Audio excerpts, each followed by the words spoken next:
வணக்கம் மக்களே, இந்த வீடியோவில் நம்ம சூப்பரான மீன் குழம்பு ரெசிபி தான் பார்க்க போகிறோம். அதுக்கு தேவையான இன்க்ரீடியன்ஸ் எல்லாம் பார்த்துக்கலாம். 100 கிராம் அளவு புளி எடுத்திருக்கேன். அதை கல்லுப்பு போட்டு தண்ணி ஊற்றி ஊற வச்சு எடுத்துக்கோங்க.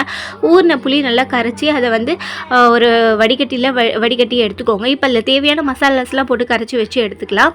இப்போது ஒரு வெங்காயம் ஒரு தக்காளி நல்லா பொடிசாக நறுக்கி அதில் வந்து கரைச்சி எடுத்துக்கோங்க.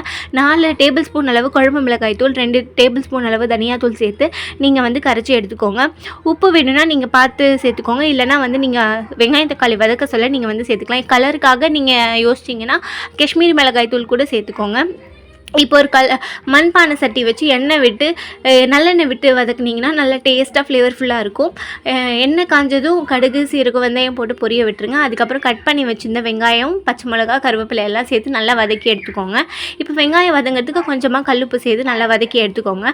வெங்காயம் எல்லாம் வதங்கினதுக்கப்புறமா ஒரு ஸ்பூன் அளவு மஞ்சத்தூள், அதுக்கப்புறமா தக்காளி சேர்த்து நல்லா குழைய வதக்கி எடுத்துக்கோங்க. மூடி போட்டு நல்லா வதக்குனிங்கன்னா சீக்கிரமே வெங்காயம் தக்காளி வதங்கி வந்துடும். இப்போ கரைச்சி வச்ச புளி தண்ணியும் அந்த மசாலாஸ் எல்லாமே சேர்த்து நீங்கள் அதில் ஊற்றி நல்லா உப்பு பார்த்துட்டு நல்லா கொதி வர சொல்ல நீங்கள் மீன் போட்டு இறக்குனீங்கன்னா சூப்பரான சுவையான மீன் குழம்பு ரெசிபி ரெடி ஆகிட்டும். மீன் போட்டதும் ஒரு 5 நிமிஷம் வரையும் விட்டால் போதும், ஓவராக கொதிக்க விடாதீங்க. அவ்வளோதான். என் வீடியோ உங்களுக்கு பிடிச்சிருந்தா லைக் பண்ணுங்கள், கமெண்ட் பண்ணுங்கள், ஷேர் பண்ணுங்கள். மறக்காமல் என் பேஜை ஃபாலோ பண்ணிக்கோங்க.